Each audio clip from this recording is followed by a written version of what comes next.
What's good, Seahawks fans? It is Wednesday afternoon. You know what time it is. It is happy hour, our midweek live show edition of Seahawks Today by Chat Sports. Thanks for spending part of your Wednesday here with us on the channel. Tyler Jones here. Tyler Smithy going to be here in the house coming up in just a moment. We got a lot to get to on today's show. We'll catch up to speed on the latest news and rumors on your Seattle Seahawks. Also, we'll talk Geno Smith replacements for 2024, take an updated look at the playoff picture for Seattle, and we'll also answer your rumors mailbag questions coming up at the end of the show. Use hashtag Seahawks or Super Chat to get on the mailbag segment. As you guys file in and the 12s get here, shout out your city. We'll shout you out as we get this show rolling here on this Wednesday. Let us know where you're at, and we'll show you some love as we get this thing started. We're coming at you from the Chat Sports Studios here in Dallas, Texas on this Wednesday. Smitty joins here right now. Smitty, happy Wednesday to you. Middle of the week, game week, facing the Niners once again. Hopefully we get some better luck this time. How you feeling, man? I'm feeling great, my friend. How are the 12s doing? I mean, I hope everybody's doing fantastic right now. And I hope the Seahawks do make it a closer affair than the last couple have been against the San Francisco 49ers this week. I mean, listen, backs up against the wall. You can really only afford to lose one or two games, right? Maybe. And this is a divisional rival. You haven't beat them in forever. This could be a turning point for the rest of the Seahawks season if they can knock off a really talented foe in the 49ers. I'll get into this more later, Smitty, but I feel like you have to find a way to steal one of these games the next 2 weeks. Have to. One of them. One of the two. Because you're honestly, there are pretty solid odds. I know you guys think you're just gonna face three lesser opponents those last 3 weeks, and you're gonna coast into the hopefully into that last playoff spot or second to last playoff spot. But more likely than not, the Seahawks are going to drop one of those last three games. So you have to steal one in the next two against San Fran or Philly, man. The great Silverado checking in says, hope my internet doesn't do me bad on today's show. I hope the same. All right, Silverado. Hopefully you got some 5G LTE powering your internet there. Chris from Spokane, Washington, the home of the Gonzaga Bulldogs. I got Brian Bell in New Hampton, New Hampshire, and a USAF veteran. Salute to you. Thank you for your service, Brian. Appreciate it. And let us know where you guys are at as we get this show started today. Also want to know the $1 million question for your Seattle Seahawks. Will they make the playoffs in 2023? How are we feeling right now? Yes or no? I'll say this, Smitty. When I look at the Seahawks playoff position, and we'll show you more coming up later in our playoff chances segment, the Seahawks, it is going to be very tough, but the other teams they're competing with for those said playoff spots are in tough positions themselves. I don't think the Vikings are very good. I think the Packers are very fraudulent in their own right. The Rams, I think, eventually are going to come back down to earth too. I mean, the Seahawks have to have some things go their way, but I do think that the teams around them aren't so great either, so that helps to their advantage. A lot of bad football being played in the National Football League this year. Listen, Green Bay, they're probably the best out of the couple of teams between Green Bay, Minnesota, LA, and Seattle. I'd say Green Bay is playing the best ball right now. Yeah. Jordan Love looks great. Jordan Love looks great. He's looking, there's shades of Rodgers in there. Like, you can see the shades of Rodgers and Favre, that Packers quarterback progression. You can see shades of it in Jordan Love. It's really, really been great to see this year, because who knew what his career was going to look like. But Seattle, just as good of a position as the other teams there. Yeah. Let's see. We got Little Benzo Too High says yes. Let's see. We got the great Silverado saying, hard to tell. If we lost, it's an N, but if we can get a win against the Niners, it's a yes. That might be the right answer there. Yeah. Ryan says, I think the Seahawks will make it only if they beat either the Niners or the Eagles. Caleb says, I think we'll beat the Eagles. All right, Caleb, thanks for that answer there. Thanks, guys, for checking in on that front. Let's tell you about today's sponsor before we go any further in this live edition of Seahawks Today. We are presented by our friends at Prize Picks. I got to tell you, I love playing Prize Picks. It's daily fantasy made easy. Very simple to play along on Prize Picks. Here's how it works. You pick 2 or more players on any given category. You get the choice of more or less when you go to prizepicks.com/CLNS, promo code CLNS to play along today. You can get a $100 deposit match on your first entry. Here's what I'm rolling with on Prize Picks. I got a trifecta here that I think is guaranteed to make some cash. You put $20 down, this is turned into $100 when we win this weekend. Lamar Jackson with more than 195.5 passing yards. Geno Smith with more than 242.5 passing yards. Justin Tucker with more than 1.5 field goals made. Play along with me. PrizePicks.com/CLNS. $100 deposit match when you use the promo code CLNS. The link is in the comments and the description of today's video. Also in the chat right now. Check it out today. Prize Picks, proud partner of Seahawks Today. Earlier in the week, we published our game preview for the Seahawks-Niners game. Now, it's your chance to weigh in. Tell us who you think is going to win and what the final score is going to be. I hate to say it. I got the Niners winning this one. I do think it's going to be closer than what we saw a couple of weeks ago. I got the Niners 25-20 in what hopefully is a better game this week. And ultimately, we obviously want the Seahawks win. But what do you guys think? Weigh in. Tell us what you think the final score is going to be and who wins. Smitty, how you feeling? It's interesting because, my head and history tells me it's going to be another rough outing for the Seahawks. Do I think that the law of averages eventually brings it back down to the Niners level for a win, potentially? At some point. They can beat the Niners if we see the Niner team that lost 3 in a row. Absolutely. If it's a team that played the Vikings, if it's a team that played the Browns. I honestly forget the third team they lost to. But if that team shows up, Brock Purdy's trying to do a little too much with the ball in his hands. I think Seattle could make him pay for it, and they can capitalize with big plays. I'm still going to go San Fran, though. Give me San Fran 27-20. Observers 777 says Niners 30-17. What else? Get your predictions in. We'll shout you out here. I'll go 24-17 Niners. 24-17 Niners? Yeah, okay, so you got the Niners covering at that point, too. No. Seahawks cover. It's a 10.5. Oh, 10.5. That's right. Good catch. Who do you guys got? Let us know in the chat. We love doing this on the channel on game days. This is kind of our rallying cry to get the troops fired up for Seahawks football, where we have you spam us to show some love for your Seattle Seahawks. So, if you want a Seahawks win, if you love this Seahawks team, want to win on Sunday, I need you to get on your feet, spam those S's in the chat right now. Keep this in mind as like your pep rally of some sorts. Get that little chip in your step ready for Sunday and spam those S's in the chat right now. Smitty's shouting out everybody that spams S, and whoever spams S the most over this next minute is going to be the early favorite to be the MVP on today's show. So I'm going to throw the S's in. Smitty's going to give the shout-outs. Let's see how many we can get over this next minute. Here we go. 5, 4, 3, 2, 1. All right, we got Caleb, we got Paulo Domingo, we got Caleb Tyson, we got Santa Fe, 397 saying S. We got who? Come on, guys. Spam those S. We got Chris, Brian Bell, who's great Silverado. Come on. Who's it going to be? Brian Bell, Caleb, Pablo, great Silverado. Mark Sanchez saying, unfortunately, Niners win 41-21. Caleb saying S. Keep spamming those S's. Keep going. Adam Edwards, Chris Pasquale, Caleb Tyson, great Silverado, Adam Edwards. If this is the last thing you do today, it better be spamming S in the chat right now. Kevin Walsh, Brian Bell, Jason Fresnilla. Let's go. Come on. Keep spamming the man himself. 20 seconds to go. I know you guys can do better than that. Let's see some new names. Jason, Silverado, Brian, Santa Fe, Chris, Rook, Roland Hudson. 10 seconds left. Jason, Adam, Chester, Ben, Pablo, Rook. The more S's you spam, the more Seahawks fans come in the chat. 3. Adam, Santa Fe, Rook, 2, Caleb, Brian, man himself, Santa 1. Fe, Jason. Let's go, Caleb. There we go. Ben Dinnett.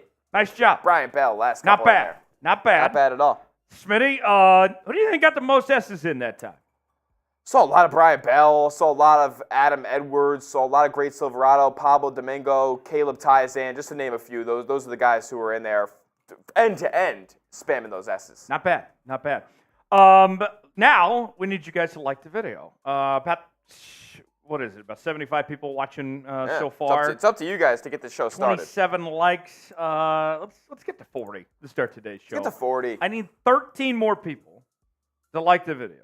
And when we hit 40 likes, I'm going to the Patron Zone, and we're taking a free shot in the house when we get to 40 likes, and we'll officially get this show started. So, if you want us to begin and not stall any longer, then go ahead and like today's video. And in the meantime, while I pour up this shot, because I know you guys are going to get us to 40 likes, let's tell you what is ahead on this edition of Seahawks Today. We were talking the latest Seahawks news and rumors, possibly bringing in La'el Collins. I got some thoughts on that we'll get to here in just a bit. Also, we're talking Geno Smith replacements for 2024. Who are some of the top options that the Seahawks could go with to be the next face of this franchise? We'll tell you. Also, we'll look at the playoff chances for Seattle. How do they stack up with their hopes to make the postseason? We'll examine that in just a bit. Also, we'll do a live Q&A mailbag as well at the end of the show. Use hashtag Seahawks or Super Chat to get on the mailbag. 4 likes away from 40. Shot is poured and ready to go from the Patron Zone. Just need you guys to get us there. 4 more away, and then we can get things started. In the meantime, we do have some Super Chats to catch up on. I haven't even got to a Super Chat menu yet, and the 12s are already coming out of the gates firing. The man himself, because there's no one like the man himself, with a $5 Super Chat says, some people are talking about Michael Penix Jr. going to Seattle. I personally think he is overrated. I believe Jaden Daniels is a better scheme fit, just me. Smitty, we did a whole video on this actually on Sunday. Michael Penix Jr., the Washington Huskies, they're going to the college football playoff. They just beat the Oregon Ducks in the Pac-12 title game.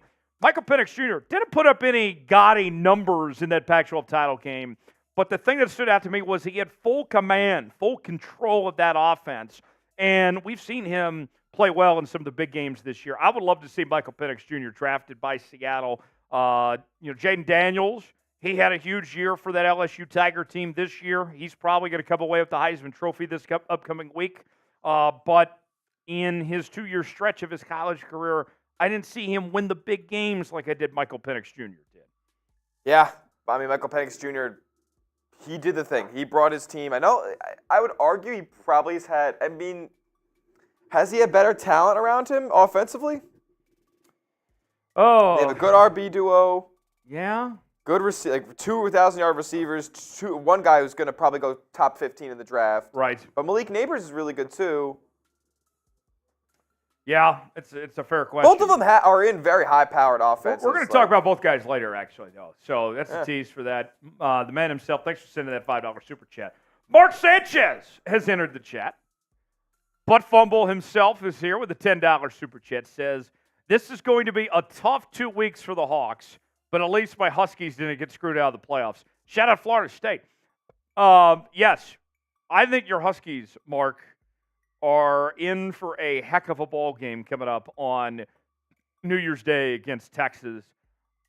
Don't kill me, folks, but I'm leaning towards Texas to win that game. But I think we're in for a treat. Should be a fun one as those two square off. And go Huskies. Best of luck to the Dogs in that semifinal. I know that some people think Florida State got screwed, but Smitty, I love these college football playoff matchups. Best 4 teams. It's the best 4. It is the best matchups. It's the most entertainment. And as somebody number one goal of the playoff committee is to get the best 4 teams. They did that. And as somebody who's not a diehard for one specific school, I just want good football, and they gave us good football. And that's all you could ask for. Let's go to the Super Chat menu. You guys sent in those supers before we even got the Super Chat menu. $200 today. We will do Das Boot. That is the number. We're at 15 right now, so it can be done, but there's still work to get there. $200 will do a boot. $5 to play a little truth or dare. First-time Super Chatters, we'll do the Seahawks chant. $10 Super Chat, we're taking shots. I owe one there from Mark Sanchez. $20, we'll do a beer chug. $100 gets you a spot in the Emerald Club, our Seahawks Today Hall of Fame. So we will see by the end of the day if we will do Das Boot or not. I would, not going to lie, I wouldn't mind doing a boot today. We'll see. There's another shot at the Patron Zone. We're already 2 in. Let's go ahead and get started. Let's begin with news and rumors, starting with La'el Collins. We're also talking JSN, some roster updates, and we'll go from there here on Seahawks Today. Glad to have you with us. Let's get this show on the road.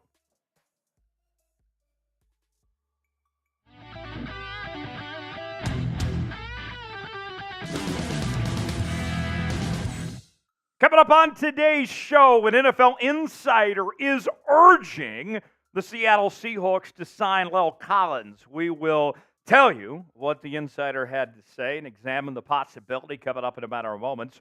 Also, Jackson Smith-Njigba, the Seahawks' star rookie receiver, is chasing history. We'll tell you about a record that is in sight for him coming up in just a bit. Also, we have some roster updates to get to, some notable changes by your Seattle Seahawks over the last couple of days. All that and more right here in this edition of Seahawks Today. Before we get to any of that, though, I got a question for the 12s out there. At Chat Sports, we are a very pro-coffee company. My guy Jake Riepma works his ass off every day making some incredible pour-over coffee. And I want to know, where is the best spot to get a cup of joe in the great city of Seattle? I need some suggestions. Let me know. Tell me in the comment section where I need to get a cup of coffee in Seattle, and we'll begin today's show.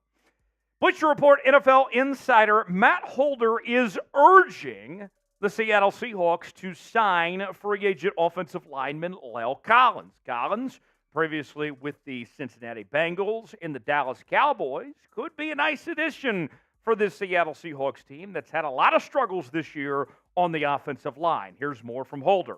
The Seahawks offensive line has been banged up all year and has become a bigger issue lately as Geno Smith was sacked 6 times on Thanksgiving against the 49ers, and the team placed Phil Haynes on injured reserve. Jason Peters hasn't given Seattle the help in pass protection it was hoping he would, and Abraham Lucas is coming off an 11-week stint on IR. Even if Lucas is 100% now, Collins has experience playing guard to fill in for Haynes. The former Bengal and Cowboy is one of the Seahawks' best options available to solve this problem and keep their fading playoff hopes alive. And here is a huge factor involved in all of this, folks. I want to make one thing very, very clear. La'el Collins is fully healthy. That we know. And it blows my mind that he's still available in free agency right now when a player of his caliber is fully up to speed and ready to go. Scream it from the mountaintops. Collins makes a ton of sense for a Seattle Seahawks team that is desperate on the offensive line. Call your wife, call your mother, your dad, your uncle, your local congressman, I don't care, and start the lobbying campaign to get La'el Collins to the Seattle Seahawks because they need to make it happen. If this team is going to make that playoff push that we hope for and put this team at their best position to succeed, La'el Collins is exactly what this team needs. So I'm only giving you 2 options here for our pinned comment today. Should the Seahawks sign La'el Collins? Type Y for yes. Or type HY for hell yes. Let us know what you think in the comments section. More on La'el Collins, previously played for the Bengals and the Cowboys. Lots of experience in his career with 89 career games played, 86 starts. And prior to the 2022 season by the nerds over at Pro Football Focus, he was ranked as the 13th best offensive tackle in the league. You go over his numbers from PFF. Last year, a bit of a down season with a 57.9 overall grade. Run block grade was solid at 73.5, but his pass block grade, not so hot at 44.2. But you don't have to go back very far to when La'el Collins was playing at a high level. Back in 2021, had an overall grade of 82, a run block grade near 90, and a pass block grade at 76.2. Now, some of y'all were hoping, myself included, that when Abraham Lucas made his return to the football field, that everything would just be fixed. Everything would be fine and dandy on the offensive line. That didn't happen. Here's what the results were this past week against the Dallas Cowboys. The Seahawks gave no time for Geno Smith to throw the football. He was under duress all night long against Dallas, and the grades reflect that. Damian Lewis was the highest graded offensive lineman at 76.9, but you look beyond that, everybody was less than 60 in their overall grade. And then Abraham Lucas. I give him a bit of a pass because he was still coming back, still trying to get accustomed to full strength and everything. The savior of sorts that he was supposed to be, that didn't happen this past week. He had the worst grade of any of the starting five at a 47.8 overall grade. So this offensive line, it ain't working right now. Something's got to change. La'el Collins could be the spark the Seattle Seahawks are looking for. What's the biggest need for the Seattle Seahawks right now? They addressed the defensive line, the interior of it, with the trade for Leonard Williams. Now, I think it's the offensive line. Myself, what do you think? Let me know in that comment section. Weigh in. Today's show is brought to you by Prize Picks. Prize Picks, the place to go for daily fantasy made easy. Here's how it works. You choose two or more players on any given category. You get the choice of more or less, whether you're talking fantasy points, pass completions, rushing yards, receiving yards, and more. Here's how it works. I am going with Lamar Jackson to have more than 195.5 passing yards, Geno Smith to have more than 242.5 passing yards, and Justin Tucker to have more than 1.5 field goals made. Let's say I put $20 down. If all three of these hit, folks, we're making cash, straight cash, homie, $100 to be exact, at prizepicks.com/CLNS.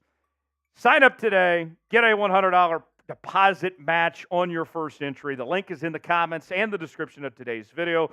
prizepicks.com/CLNS, promo code CLNS, proud partner of Seahawks Today.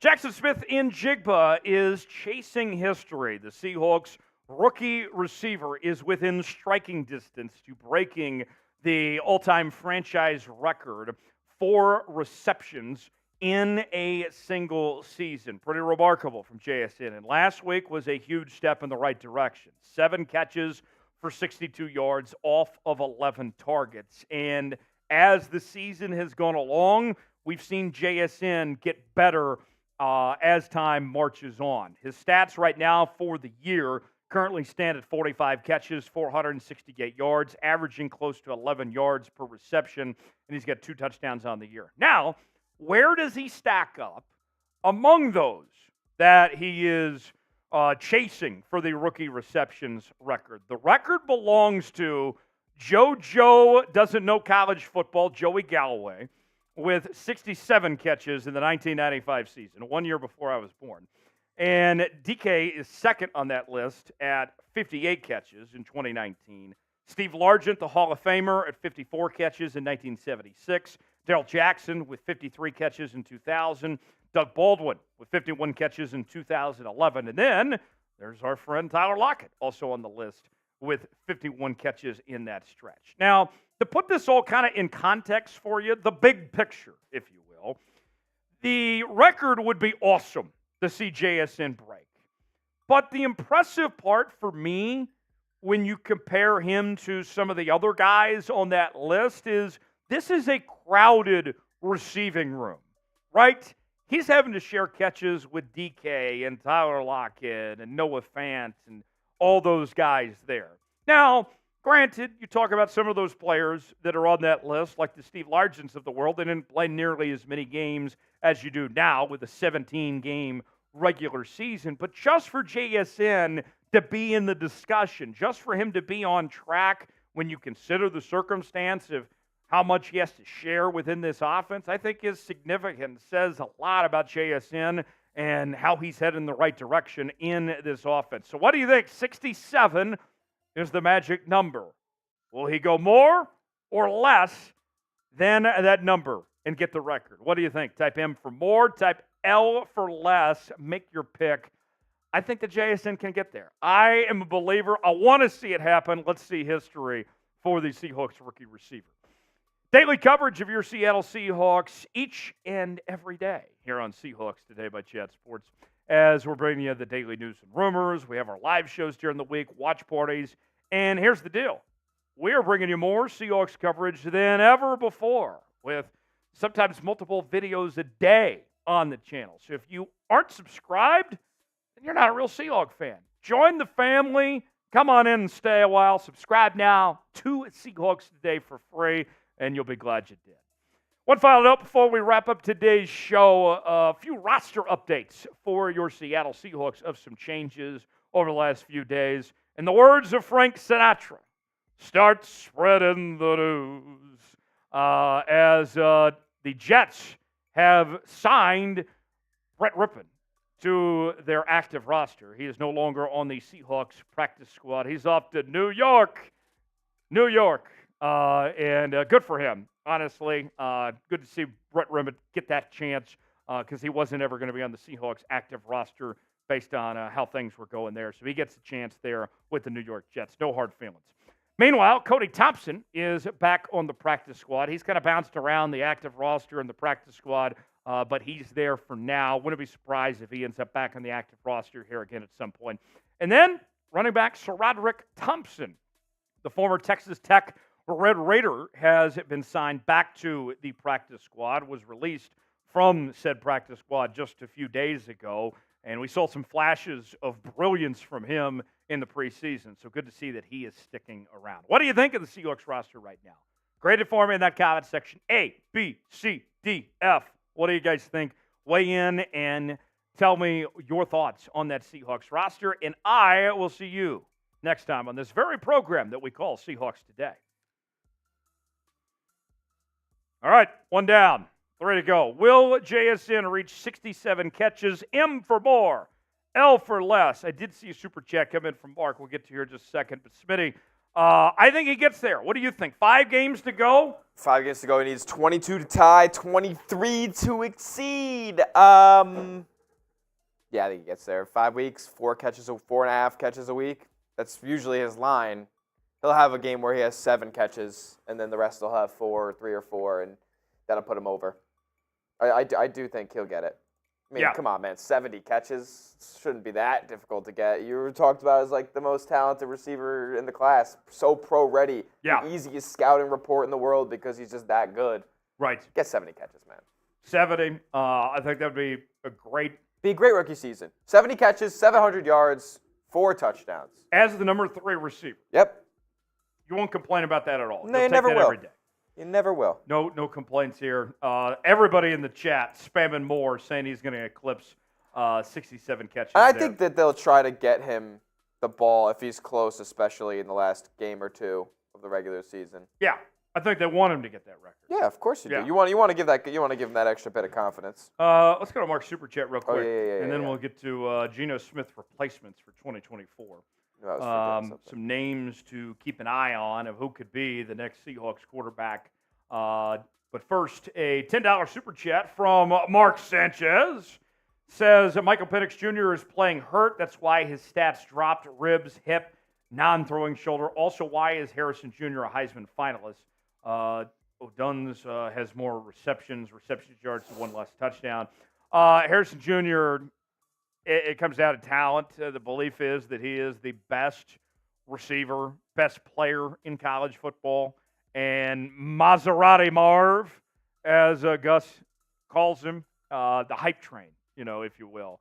I think that's a big part of it. But, yeah, Penix has had a good year, playing through injury and everything, deserves a lot of credit. I love what I've seen from Michael Penix Jr. I think he's got a bright future in the NFL. So, Mark, with that, I owe you a shot of Patron. We'll go to the Patron zone after that $10 super chat. Much appreciated to you, Mark. Everybody spam Mark in the chat. And that puts us at $25 for the day. So that means we're about $175 away from Das Boots. So it can't happen, but there is work to be done. So with that, we'll move on and get to our Geno Smith replacement segment. I'll give you some names to watch of who could be the Seahawks quarterback in 2024. Whenever Smitty gives me the go-ahead, then we'll get started here. So, yeah. All right. Here we go. Who could be the Seahawks' next quarterback in 2024? On this edition of Seahawks Today, we are going to examine about every possibility. The ones that seem ridiculous and way out there, the ones that seem more likely, and everything in between on this edition of Seahawks Today. If you're ready for a new quarterback, a fresh face, if you will, go ahead and like today's video. If not, if you want Geno to stay around, comment and tell me why you want Geno to stay around. Let us know in the comments section. Now, let's kind of set the scene first before we go into all these quarterbacks and tell you about them. First of all, Geno Smith was always the short-term solution. When Russ moved on and the keys were handed to Geno Smith, nobody sat there and said to themselves that Geno Smith was going to be the long-term solution for this Seahawks team. We all knew what Seattle was signing up for, that this was a bridge quarterback situation. And if you needed any proof of that, then you can see the statistics this year compared to last and the fall off that we saw. Last year was a terrific season for Geno Smith, a Pro Bowl year where he threw for 30 touchdowns, a league-leading completion percentage, near 70%. But this year, even with more weapons on this Seahawks roster, we have seen his numbers fall off with a completion percentage around 64%, about 3,000 yards passing. He's already thrown for 9 interceptions with 12 games to go. With 5 games to go, 12 games in. It hasn't been what Seattle was hoping for. And then the other possibility in-house, there's going to be some of you that point to Drew Lock, a young quarterback still in his own right, former second-round pick out of the University of Missouri, started his career with the Denver Broncos. But the reality is, Drew Lock just isn't very good. So far this year, granted a small sample size in 2 games played, he has not looked that great. 4 of 12, 66 yards and an interception.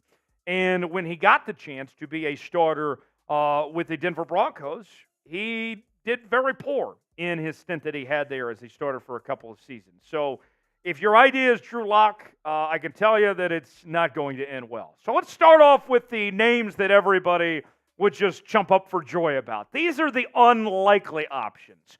I begin with Justin Herbert of the LA Chargers. As I scour my comments section, some of you have brought up this possibility. Why not trade for Justin Herbert? To me, this feels kind of out of left field. Maybe the Spanos family can't afford Justin Herbert long-term or something, but I don't know why the hell the Chargers would even consider trading Justin Herbert. This is a pipe dream. But if you could somehow land Justin Herbert, sign me up. I'm here all day for it. But here's the deal. He's got 6 years left on his current contract. His cap hit, if he's traded, is going to be about $16 million. It'd be very expensive. You'd have to give up the farm to bring him in. This is just a pipe dream when it comes to bringing in Justin Herbert. I think Justin Herbert is already off to a good start to his career. I think he's going to have a fantastic career. I think you're looking at potentially a future Hall of Famer. But I just don't see any reason why on earth the Chargers would move on from Justin Herbert. I just don't think he's available, despite what some may think or ask. It's just not possible.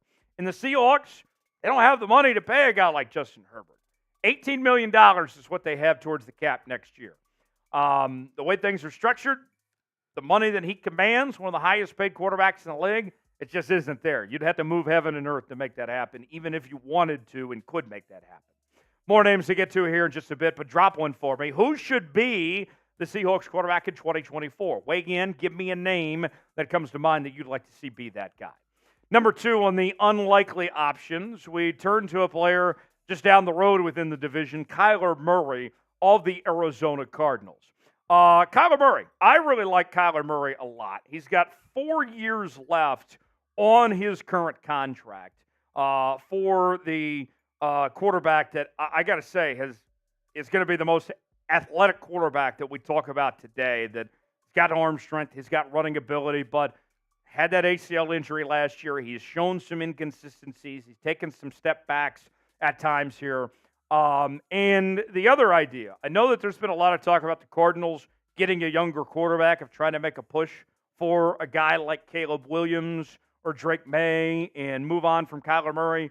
But even if they do, I find it very unlikely that the Arizona Cardinals trade him within the division. That would be a shocker. I think if they move on, they try to move him to the AFC if they can. The numbers from Kyler Murray, you can see. Solid outing in 2020, 26 touchdowns, 12 picks. 2021, 24 touchdowns. But last year, that step back he took, 14 touchdowns, 7 interceptions. His completion percentage was down to 66%. This year so far, small sample size, hasn't looked great. 61% completion percentage with 3 touchdowns and 2 picks. The last unlikely option is Kirk Cousins from the Minnesota Vikings. And Cousins, I got to tell you, Kirk Cousins, it's been quite the story for him. Somebody that was brought in the same time as RG3 there with the Washington Commanders, ultimately earns that job, takes it away from RG3. Then he's not wanted by the Commanders, ends up in Minnesota. I mean, what he's done, like Kirk Cousins is a guy that's beat the odds time and time again. It's a great story. But I would say this, when it comes to Kirk Cousins, I think Minnesota is in a position they're probably going to re-sign him. He is on the back end of his prime now. We've seen him have his moments, but coming off the injury that ended his season and everything here, the money that he's going to still command out there, I think I would be surprised if he's not back in Minnesota. He and Justin Jefferson appear to really be on the same page, so that one would be a bit of a shocker, but watch out. I think that even if you like the idea of Cousins, I would be surprised if he's not back with the Minnesota Vikings. More names to get to here in just a second, but first, today's show is sponsored by Factor. I got to tell you, I love me some Factor meals. Let me tell you more about them. This holiday season, you might be looking for nutritious, convenient meals to keep you energized on jam-packed days. Factor, America's #1 ready-to-eat meal delivery service, can help you fuel up fast for breakfast, lunch, and dinner with chef-prepared, dietitian-approved, ready-to-eat meals delivered straight to your door. You'll save time, eat well, and stay on track with your healthy lifestyle while tackling all your holiday to-dos.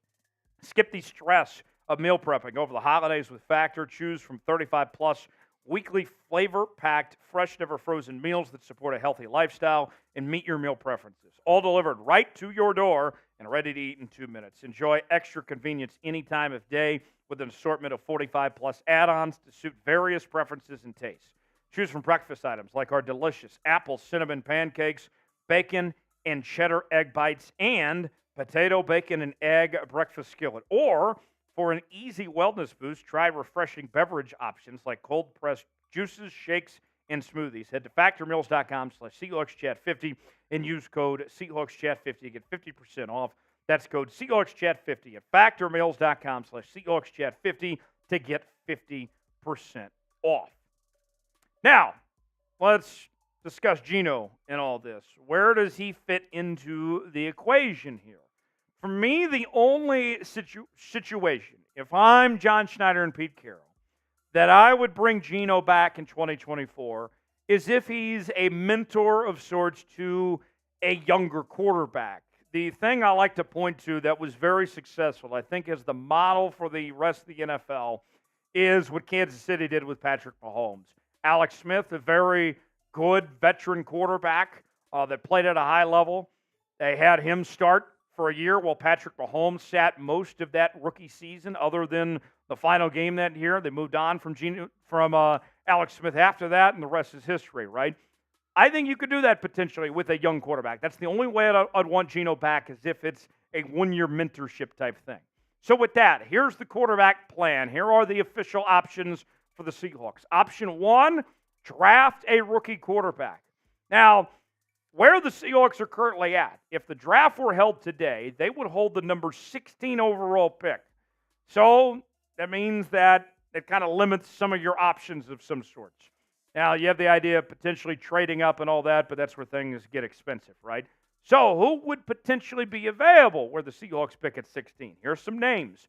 Bo Nix from the Oregon Ducks, who Pro Football Focus has ranked as the 17th best player in this year's draft. Jaden Daniels, who will likely be the Heisman Trophy winner by the end of the week, he's ranked 23rd in this year's draft by PFF. Michael Penix Jr. from Washington could stay in the city of Seattle. He's ranked 25th, according to PFF. And then there's J.J. McCarthy out of Michigan, who's been kind of all over the place when it comes to draft boards right now. PFF has him rated as the 52nd best player in this year's draft. Now, I know what some of you are thinking right away. What about Caleb Williams? What about Drake May? And the truth of the matter is, both those guys are going to be gone by the time the Seahawks likely pick, even if they were to collapse down the stretch here and see that draft number fall from 16 and get a little closer. There's just no way the Seahawks are going to be in position to get those guys. To me, if I were to say what's the most likely scenario for who the Seahawks could draft, I think it's Michael Penix Jr. right now. To me, he is the name to keep an eye on when you look at their draft position and the quality of player that they can get. Penix is the one that has my eye. Helped lead the Washington Huskies to a perfect record. College football playoff appearance. They'll be in the Sugar Bowl. Won the comeback player of the year last year. He's a Heisman finalist as well. Played through some injuries this year. And we've seen Michael Penix really just come together. He doesn't have the strongest arm, but he's very accurate, a very good leader, and he'd be loved right away if the local kid stayed around. What do you think? Should the Seahawks draft Michael Penix Jr.? Type D for draft, P for pass. Weigh in and let me know what you think if Seattle should draft Penix Jr. or not. Make sure to join us coming up this Sunday for your Seattle Seahawks, their matchup with the San Francisco 49ers. It is our Seahawks watch party beginning at 1:05 p.m. Pacific time.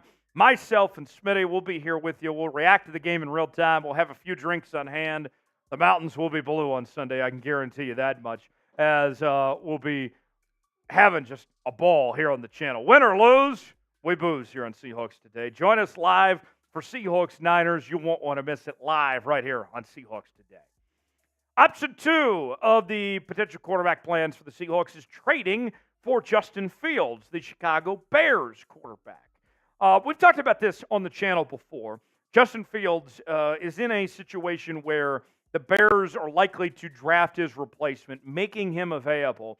And I think with what the Bears are thinking is that, look, Justin Fields hasn't been set up for success in Chicago. He hasn't been given the most fair opportunity. But at the same time, whoever the next head coach is for the Chicago Bears will probably want a new quarterback and reset that clock of sorts to be able to pick out his guy and give Fields a new chance somewhere else to succeed. Personally, I wouldn't give up more than a third-round pick for Justin Fields. The Seahawks don't have a second-round pick. I'm not touching the first-round pick for him. It's a situation where if I'm interested in making that deal, if I want Fields, it's take it or leave it.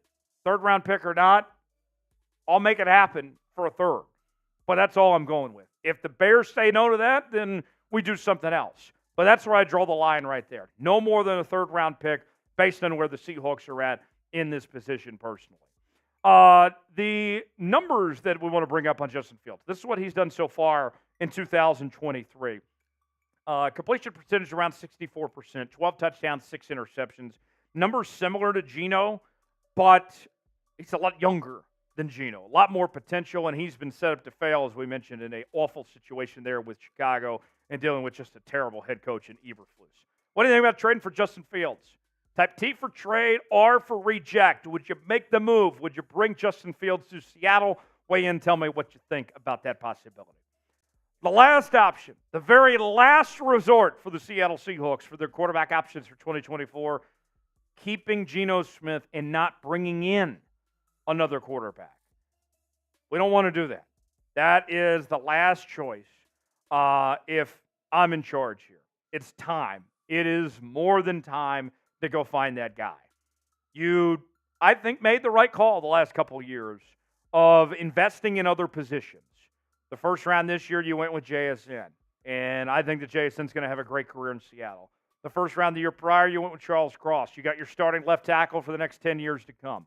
Those are good calls.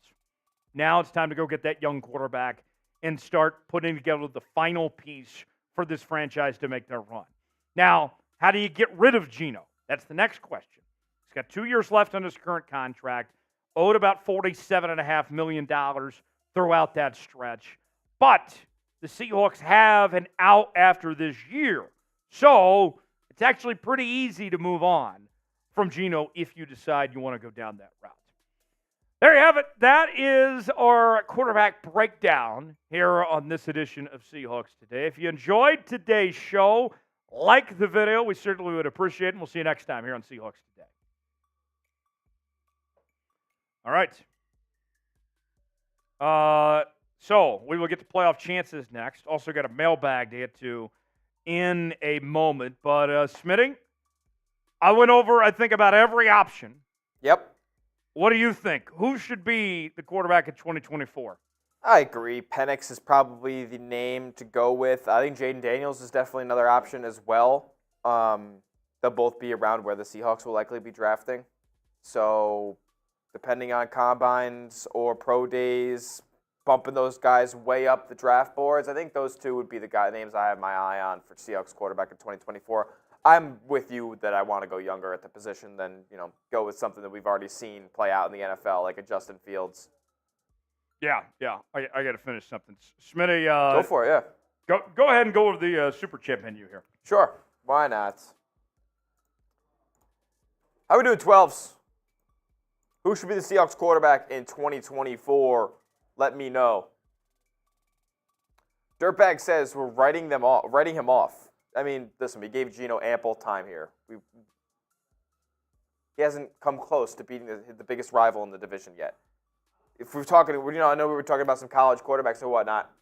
Would the same quarterback start his junior year? Say a quarterback starts being a true freshman or even a sophomore, even because you college football nerds, you're so technical. So say he comes in, starts his sophomore year at Ohio State, and he loses to Michigan that year and the following season. Is he going to play Michigan in that third season? No, he's clearly not. So Geno can't get done what needs to get done in this division, and that's beat the San Francisco 49ers. He's going to have 5 chances to do it. 5 chances to do it. Played him 3 times last year. You know how many teams play each other 3 times in a year? That never happens. Seahawks played them 3 times last year. Not 1 time was competitive. I know their game was close in the playoffs at halftime. It was never a game. They were toying with them. 2 times this year. 1 time we've already got embarrassed, and we're about to get embarrassed again.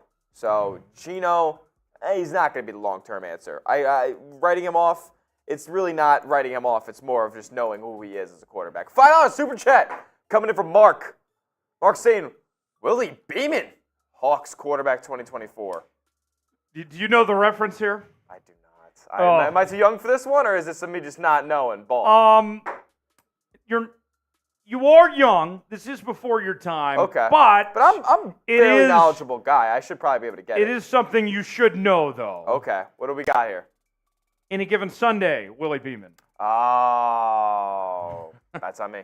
Great movie. Have you seen it? I've seen bits and pieces. I've not seen it all the way through. Okay, Smitty, your homework assignment between now and Sunday, you got to watch Any Given Sunday. All right. Al Pacino. Oh, sign me up. Great movie. Let's go. Great movie. Mark, I like the Willie Beeman reference. Any Given Sunday, great football movie.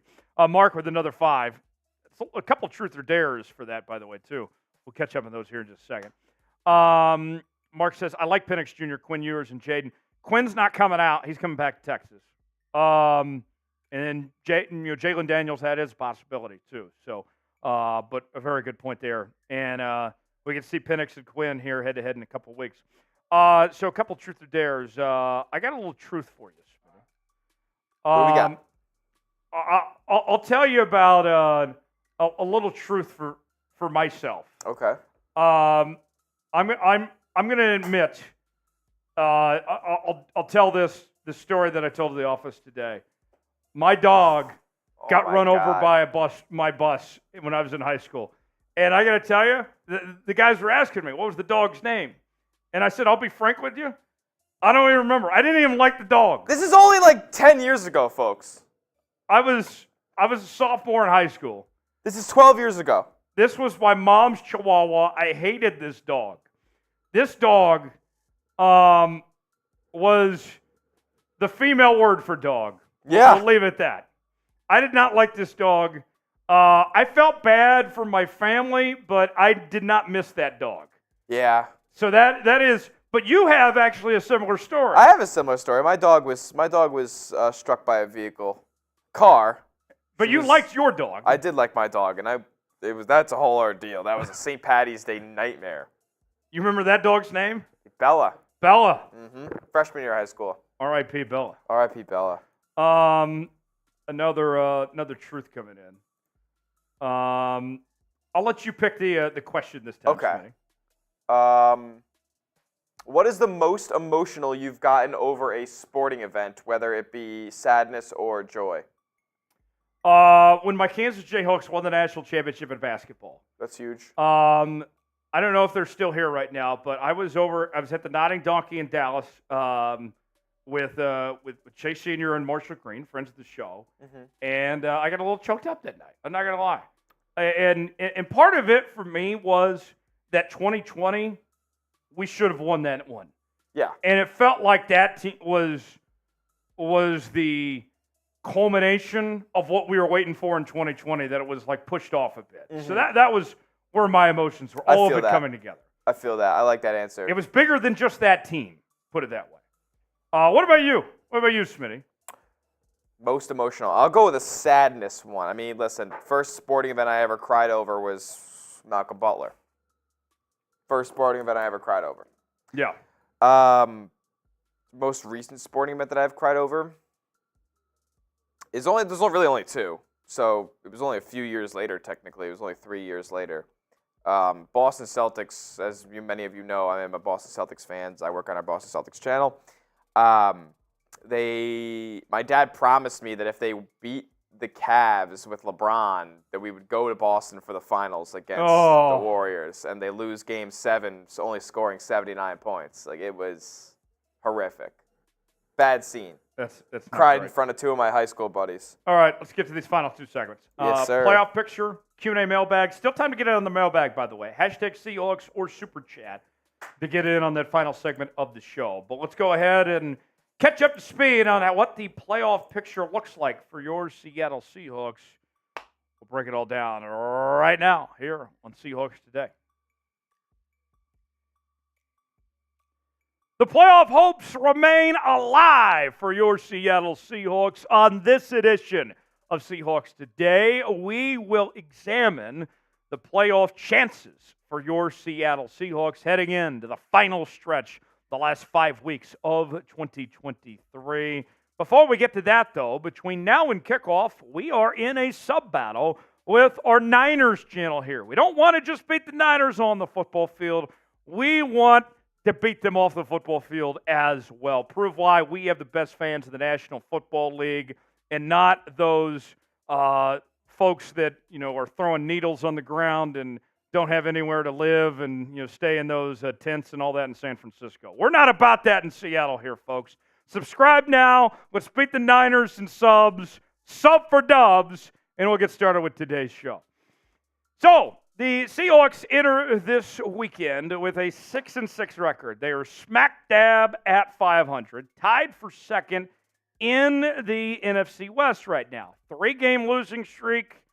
Things aren't great. And if the playoffs started today, Seahawks would be outside these said playoffs as they are in the wrong end of things when it comes to tiebreakers, with Minnesota and Green Bay getting those 2 spots and them tied with the Rams in the hunt, one of my favorite terms, outside the playoff picture. You can see the Eagles leading the way, the Niners at 9-3 with the number 2 spot, Lions with the 3 spot at 9-3, Falcons.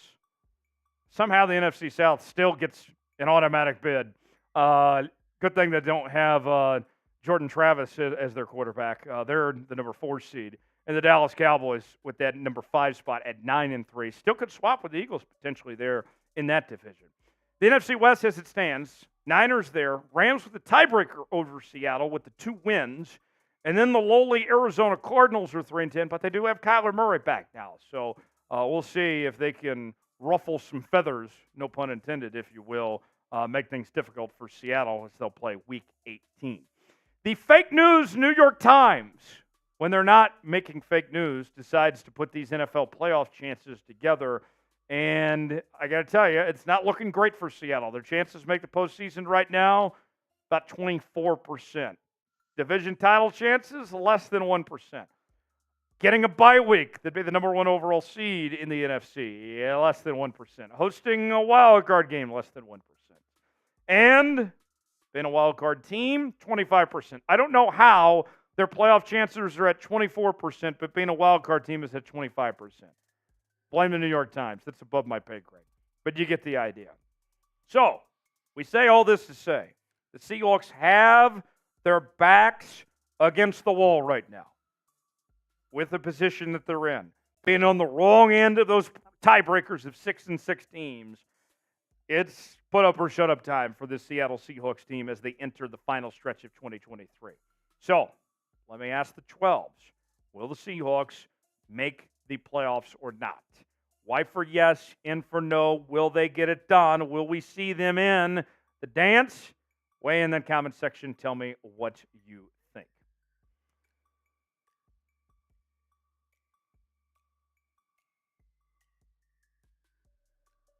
All right, let's take a look at the NFC Wild Card standings. Here's how this all stacks up right now.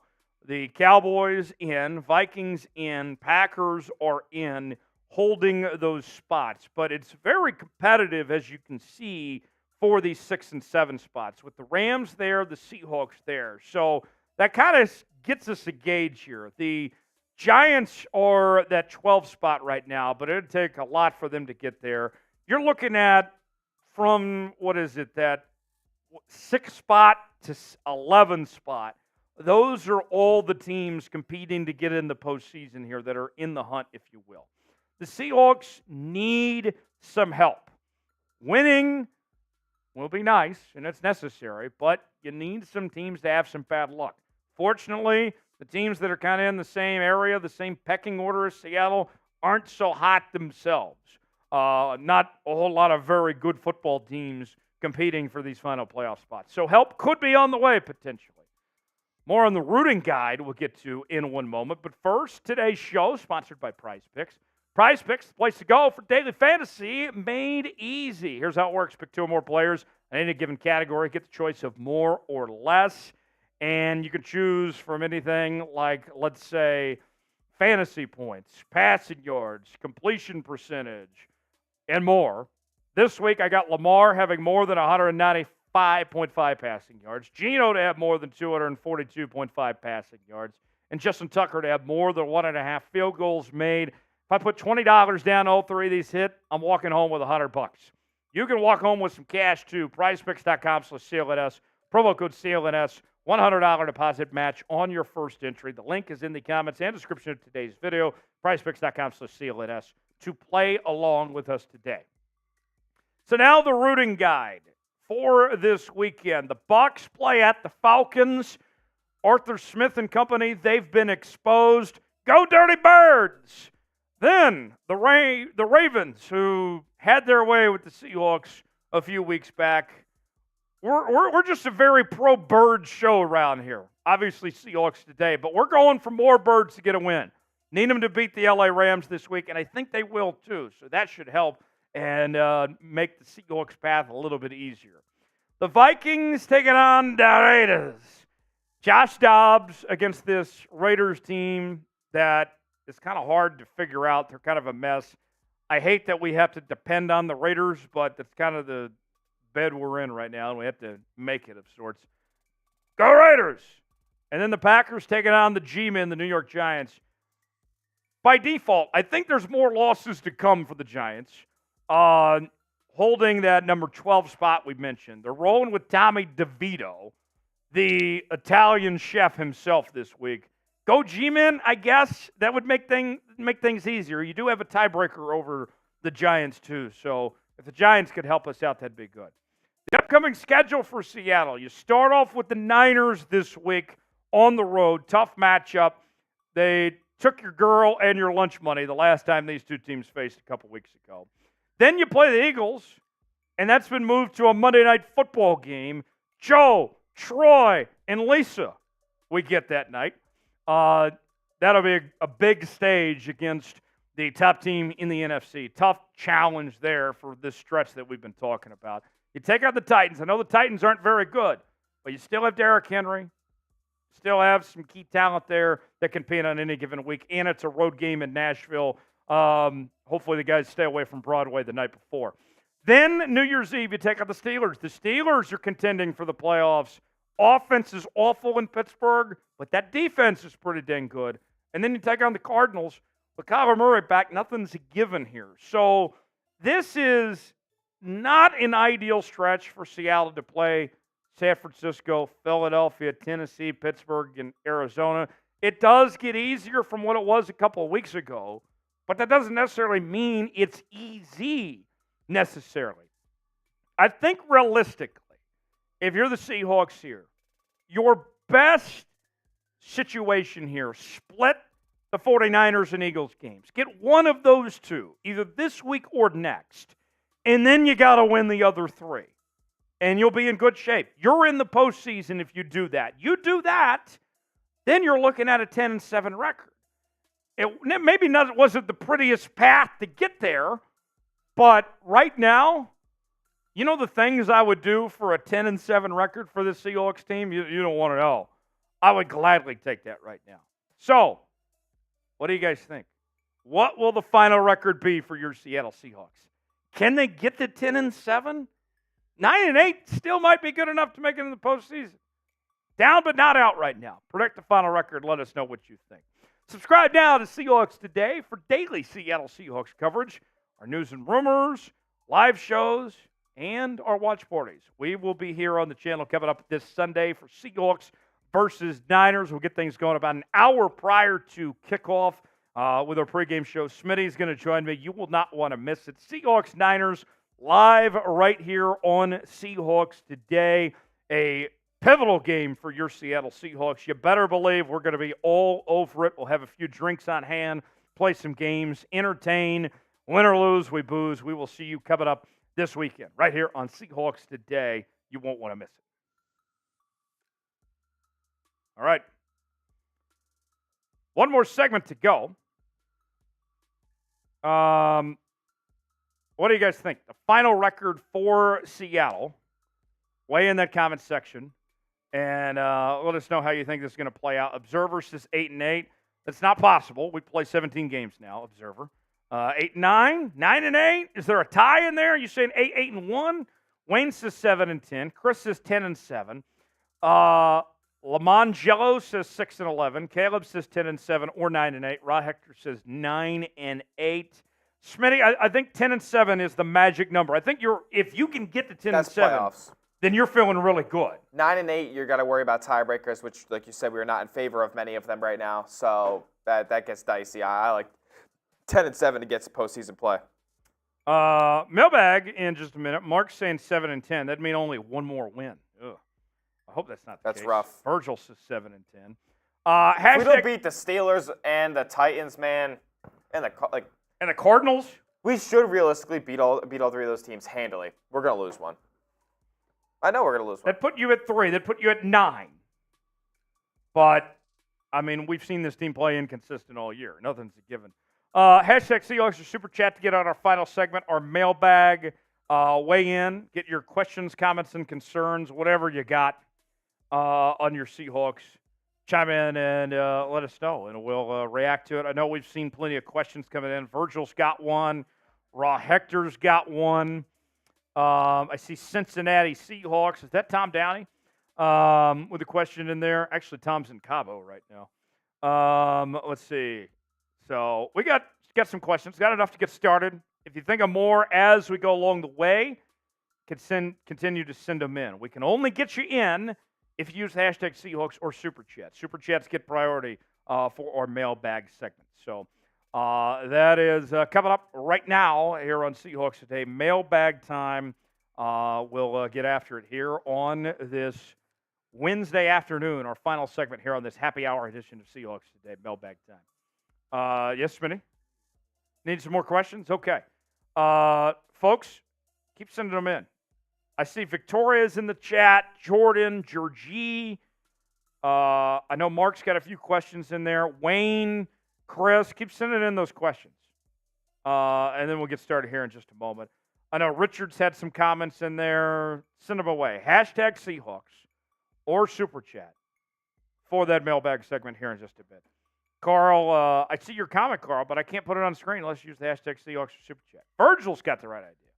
All right. Yeah, Virgil's doing a good job. Caleb, I see the comment, but I can't put it on screen without the hashtag or a Super Chat. $sign below the chat box if you want to contribute for that, for a Super Chat as well there here in just a second. So in just a moment, we will begin and answer all the questions that you guys got here on today's show. Don't forget, we will be live coming up Sunday. We'll begin around 12 noon Pacific, 3 o'clock on the East Coast for our Seahawks watch party here on the channel. There's Mark with a Super Chat. Yeah, we'll get started there. I see Jose's got a question in there as well. Hip, hip, Jose! Very well. All right. About 8 to 10 here. Yep. All right. Here we go, folks. Mailbag time, final segment, and then we shall call it a day, my friends. Victor's got a question, too. All right. Good work, guys. Keep sending them in. There we go, Caleb. Caleb figured it out. Thank you, Caleb. All right. Here we go. The real ones here on Seahawks today are those that are a part of the Noti gang. Everyone that is not just subscribed, but has their notifications turned on. That way, they are the first aware when we have new content here on the channel. If the Seahawks make a trade, if they sign somebody, if there's an injury, we're going to make a video as quick as we can. And so you'll want to be alerted of when that video comes out. Subscribe now, turn on notifications so you never miss a moment right here on Seahawks Today. Let's begin with our mailbag segment today with a $5 Super Chat from Mark Sanchez. Bang! Mark writes, hashtag Seahawks, if we miss the playoffs, should we finally move on from Pete and completely get a new coaching staff? Mark, thanks for the question. Thanks for the $5 Super Chat, my guy. Much appreciated. As far as moving on from Pete Carroll, I think it's too early to say directly if it's time to actually, push Pete out the door. It's not like a New England situation where it's obvious to everybody that Belichick needs to be gone with that Patriots organization. The Seahawks are in a situation where they're not a bad team, but they're not a great team either. They're just kind of average, right? And so that, to me, when I look at that, I say to myself, I need to see a little bit more before I can make a firm decision. I lean towards bringing Pete back, but changing the coaching staff, bringing a new OC, bringing in a new DC, and doing that route. I would be shocked if Jody Allen, ends up firing Pete and cleans house and does all that. But that's where I would start. I would look at changing the coordinators before anything. Sad Sherman. Oh. What are the chances Geno Smith returns in 2024? So, on the channel earlier this week, the possibility that yours truly brought up was that the only reason that I would want to see Geno Smith back in a Seahawks uniform in 2024 is if he is in some type of Alex Smith role of some sort, similar to what Alex Smith did in Kansas City in Patrick Mahomes' rookie season, where he was the starter, he mentored Patrick Mahomes, and then Mahomes flourished from there, and he benefited from a year in Andy Reid's system. I think you can bring Geno back for one more ride, but no one has thought that Geno Smith was ever going to be the long-term solution for the Seattle Seahawks team. The fall-off has been so significant this year, statistically. You just saw it there from what he did last year. What's the numbers going to look like next year? Are they going to fall off even further from there? So I would say the chances of Geno being back right now are probably about 50-50. But if it were up to me, I would be leaning towards moving on from Geno, but only bringing him back if you have a young quarterback and you want him to sit behind Geno and learn how the NFL system works. That's where I'm looking at right now. Do you want Geno to be Seattle's starting QB in 2024? It's our pinned comment today. Run it back a third time, 3 for Dale? What do you think? Y for yes, N for no if you want Geno back in 2024. Tommy Spanks says, Draymond Jones has not lived up to the hype. What are we going to do with him? It's very clear Draymond Jones was an overpay. He has underperformed, has not come close to meeting expectations for this Seahawks team and what he was signed up to do.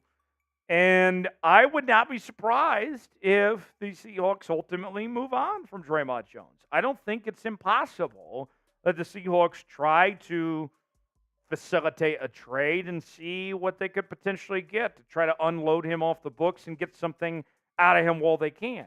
Now, in a perfect situation, Draymond Jones, steps up a bit, plays to his potential. He's shown flashes at times this year. But the truth of the matter, right now, it looks like that was a mistake, paying all you did for Draymond Jones and all that money that was dealt with him. So I think that you give him one more year and see, but it's not impossible. Not impossible at all that you see Seattle just count their losses and say, well, shit, we messed up there. I mean, that could happen. Who's leaving town? Name a player that should not be back in Seattle next year. We've talked about Geno. We've talked about Draymond Jones. Who's somebody that you want to see exit stage left from Seattle in 2024? Weigh in that comment section. Give me a name that comes to mind. Today's show is sponsored by Prize Picks. Prize Picks is daily fantasy made easy. Here's how Prize Picks works. You select 2 or more players in any given category. You get the choice of more or less, whether you're talking fantasy points, passing yards, receiving yards, all sorts of different categories to choose from. You can mix up different sports as well. Maybe it's NFL, maybe it's NBA, college football, whatever. I'm rolling with Lamar to have more than 195.5 passing yards this week, Geno to have more than 242.5 passing yards, and Justin Tucker to have more than 1.5 field goals made. If all 3 hit and I put $20 down, we're making $100 on Prize Picks. Go to prizepicks.com/CLNS, promo code CLNS for a $100 deposit match. Link is in the comments and description of today's video. Prize Picks, proud partner of Seahawks Today. All right, got time for some more questions here. Let's start with Raw Hector. Raw Hector writes, with contracts coming off the books and releasing Quandre Diggs, who should we go after with a good amount of cap? Oh, that's a very good question. I'll be honest. I haven't looked ahead too far on 2024 free agents. The most notable free agent that's out there that is going to be part of the discussion is Kirk Cousins, but I am not so inclined to be spending cash on a Kirk Cousins. I was looking at the numbers. I believe the Seahawks have around $18 million in cap space for this upcoming year. But I think that, with Diggs, his numbers have fallen off this year. The only way that he's back next year is if it's a pay cut of some sorts. Leonard Williams, you got to pay. That's a good point. Chris Jones is out there. Danielle Hunter, Mike Evans. There's some notable players out there. I think Jordan Brooks actually does come back, but not for what he would have been paid on a 5th-year option. They're not giving him $12 million a year, but I do think Jordan Brooks is coming back. There's a lot to figure out. And the Seahawks, I know we've talked about this team getting younger. They do have a lot of older players. The Jaron Reeds, the Bobby Wagners of the world. If you bring back Bobby, what do you do about that? He wasn't getting paid a whole lot this year. There might be somebody out there that's willing to pay Bobby more money. Are you willing to go into a bidding war to keep Bobby potentially? A whole lot of unanswered questions there, but it's a very good point, Ryan. Virgil, what do you actually do to get a 10-7 record? Boots for touchdowns? Oh, man. I'm going to do everything within my power to get the Seahawks a 10-7 record. I mean, I think you guys know how it works around here. When we drink, we score. When we drink, we win. So I think what I'm going to do, here's my game plan, okay? I am going to drive as many Super Chats we can, do whatever we can to get the Super Chats rolling on Sunday. Smitty's going to be along for it too. And we're going to try to do our part because it is not a coincidence. The games that we've had more Super Chats, the Seahawks have won. The games where we haven't had as much, they've lost. So we're going to do our part to get a Seahawks win. It might require a couple of boots, but I'm a team player. I'm going to do whatever it takes, do my part, and we'll have a good time on Sunday.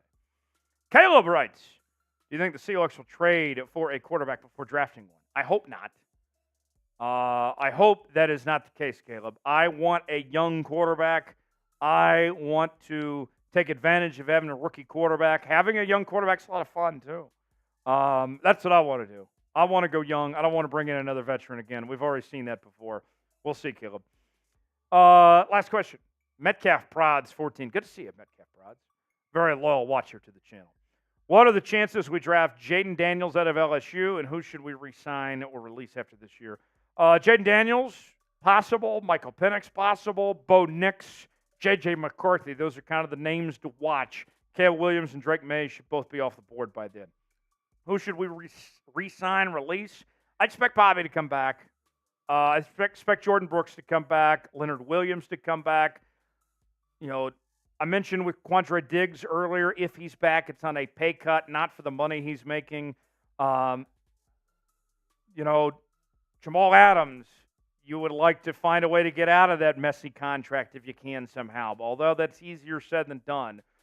But a Baker's out there. So, yeah, there's a lot of different possibilities. But we'll have plenty of time to get there. We'll cross that bridge when we get to it here, Metcalf. Let's see if they get to the playoffs first. Folks, thanks for joining us here on Seahawks Today. Always a great time when we get to answer your questions. We will see you next time here on the channel. Have a great rest of your day. Enjoy it. Subscribe now. We'll see you next time. All right. Mark asked, did I see his question? Yes, we answered that at the top of the segment, Mark, but I'll just go ahead and go over it again. Oh, okay. There it is. Will the Iron Claw movie win an Academy Award? Debut is on December 23rd. What is the Iron Claw movie? Smitty, I'm not. Oh, wait. We have our movie expert, Jack Lauderay, is in the building. I know about this movie, too. Let's not act like Jack's the only one who knows who the Von Erichs are. You got the right job. Don't trip over cords. All right, so Jack is our resident movie expert around here. And, Jack, I don't know anything about Iron Claw. Please tell me and tell Mark if it will be an Academy Award winner as he's trying to get a mic on so he can answer this question properly. I'll be honest. I do not know anything about this movie, so please educate. Okay, so it is based on the true story about, and I don't know the family's name, but a famous wrestling family. Yeah, there you go. The Von Erich wrestling family. Stars Zac Efron, Jeremy Allen White, who plays Carmi in The Bear, if you guys know The Bear. I've heard really, really good things about it. I've heard Zac Efron in particular could get some Oscar buzz for best lead actor. Trailer looks great. The premiere actually was here in Dallas. Really? Yeah, it was here in Dallas at one of the older theaters here in Dallas. I'm looking forward to it. I'm going to have my tickets. I'm actually going to an early screening of it, I think, next week. Really? So okay. I'll see it next. I think I'm seeing it next week. So it comes out Christmas, but there's like an early one, like I think next week. So I'm looking forward to it, Mark. I think if you want to look at an Academy Award nomination, I would look towards Zac Efron for best lead actor, maybe supporting. I'm not actually sure, so I haven't seen the movie yet. Tell me this. Would it qualify for the upcoming Oscars? Yeah. The requirements are pretty easy. The movie has to come out in at least a limited capacity before the end of the year. Okay. For I think it's like a week or two. Okay. To qualify, and there are other factors as well. But like the Iron Claw is coming out at the time it's coming out to push for an Oscar. Like that's why it's coming out. All the Oscar movies come out in November, December. So that's why the Iron Claw is coming out at the time it is. They're going to push Efron for actor. They're going to push it for Best Picture. I don't think it has a chance for Best Picture, but if you're looking for an Oscar, look for Zac Efron. That is my tip. That is what I would say. Thank you, Jack. Appreciate it. There you go, Mark. There's the answer. We brought in the expert for you. I do not know anything about Iron Claw, but I might now have to go see it. So, Virgil says, how much steroids were used to make that movie? A lot. A lot of steroids used in that era of professional wrestling. Spinny, are you a big movie guy? Yeah. Yeah. I like movies. I'm not as tapped in. Like, that's not like my number one hobby, but it does combine two of my favorite hobbies. Getting a call from Gainesville, the Gators. Oh. Let's see what this is. Put it on speaker. Gainesville, Florida. You're live on Seahawks Today. Yeah, I did. They hung up. They hung up very quickly. Oh, okay. The next movie I want to see, Lady Ballers from the Daily Wire. That's on my list. Lady Ballers. It's about the WWE. It's about the WNBA. from the Daily Wire. Yeah. So you kind of can connect put the two and dots two together there. Yeah. I'll leave it at that. That's Oscar the next goes movie on to my Cillian Murphy for Oppenheimer. I mean, yeah, that wouldn't surprise me one bit. list. Metcalf, I'll answer this real quick, then we'll sign off. He didn't get it in time for the mailbag segment, but just asked us if we mentioned this, Smitty. Says, do I have it? Assuming we did release/trade Quandre to get out of cap hits, do you think Kobe Bryant would be a good free safety? I like Kobe, but I don't trust Kobe to stay healthy. I don't know if I want to invest in him being my starting free safety. What do you think, Smitty?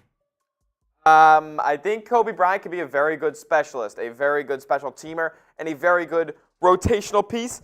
Do I think he's a starter who's playing, 85, 90% of snaps?